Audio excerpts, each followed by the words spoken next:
आप सभी को प्रेज द लॉर्ड।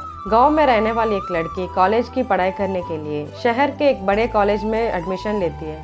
कॉलेज में वो हमेशा अपने दोस्तों को बताते रहती थी कि गांव में उनका बहुत सारा जमीन जायदाद है, कई एकड़ खेत है, कई लोग उनके पास काम करते हैं और वे लोग गांव में बहुत पैसे वाले लोग हैं। वह लड़की ऐसे ही अपने दोस्तों के सामने अपने परिवार की बड़ाई करते रहती थी और अपने आप को धनवान बताती थी। जब छुट्टियों के दिन लगे, इस लड़की के दोस्तों ने कहा कि हमें भी तुम्हारा गाँव देखने की काफी इच्छा है, हम भी तुम्हारे हरे भरे खेतों को देखना चाहते हैं, हम भी तुम्हारी गांव में घूमकर आनंद उठाना चाहते हैं। इस छुट्टी के समय में हम जरूर तुम्हारे साथ तुम्हारे गांव जाएंगे। लड़की उन्हें मना नहीं कर पाती।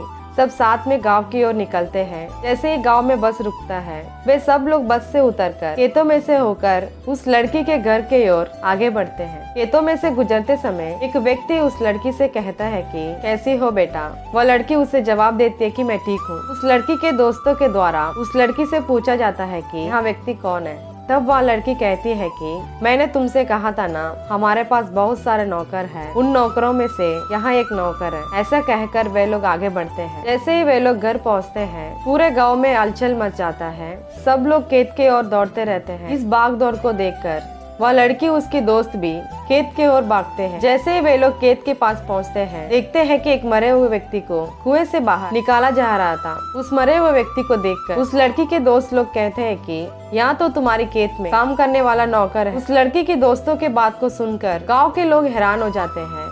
उनमें से एक व्यक्ति उन लोगों से कहता है कि यह मरा हुआ व्यक्ति इस लड़की का नौकर नहीं, इस लड़की का पिता है। और फिर आगे जब जांच किया जाता है, तब पता चलता है कि उस लड़की ने अपने दोस्तों के सामने अपने पिता को नौकर कहा था। और उसकी यह बात को सुनकर पिता काफी दुखी हुआ कि उसकी बेटी उसे पिता भी नहीं कह पा रही, और इसी वेदना के चलते उसने कुएं में कूदकर अपनी जान दे दी। आज मसीही जीवन में भी हम देखते हैं कि जैसे यह लड़की अपने दोस्तों के सामने अपने पिता को पिता भी नहीं कह पा रही थी, शायद वह लड़की सोची होगी कि उस गरीब व्यक्ति को अपना पिता कहने से दोस्तों के सामने उसकी बेइज्जती हो जाएगी, इसलिए उसने अपने पिता को नौकर कहकर बताया। आज बड़े दुख की बात यह है कि इस संसार में कई मसीह लोग उस लड़की के तरह है, जो अपने पिता को दोस्तों के सामने अपना पिता करके बता नहीं पा रही थी। उसे अपने पिता को दोस्तों के सामने पिता कहने में शर्मिंदगी हो रही थी। आज कई लोग प्रभु यीशु को ग्रहण कर लेते हैं, उसके प्रेम को भी जानते हैं और यहाँ भी जानते हैं कि प्रभु यीशु ने उनके लिए अपने प्राणों को भी दे दिया और उसके जैसा प्रेम कोई नहीं कर सकता। सब कुछ जानते हुए भी कई बार कुछ विशेष परिस्थिति में प्रभु यीशु को अपना पिता, अपना उद्धारकर्ता कहने में शर्मिंदगी होती है। कुछ लोग यहाँ सोचते हैं कि यीशु को ग्रहण किया हूँ, ऐसे लोगों के सामने कहने से लोग क्या सोचेंगे। लोगों के बारे में सोचकर यीशु को अपना उद्धारकर्ता कहने में भी कई बार लोग पीछे हट जाते हैं। आज ध्यान देने वाली बात यहाँ है कि जैसे इस लड़की की पिता को लड़की द्वारा पिता ना कहने पर उस पिता को काफी दुख हुआ, क्योंकि उसने जीवन भर में गरीब होने के बाद भी एक पिता होने के नाते अपने बेटी के लिए बहुत कुछ किया होगा। इतना कुछ करने के बाद भी जब वह बेटी अपने पिता को दोस्तों के सामने पिता नहीं कह पा रही थी, यह देखकर वह पिता काफी दुखित हुआ।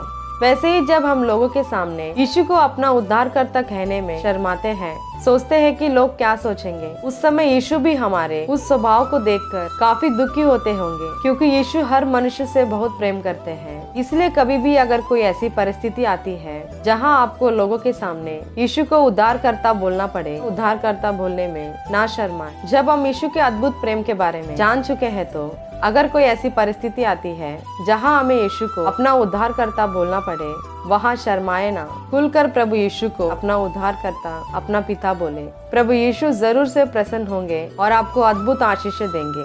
Praise the Lord.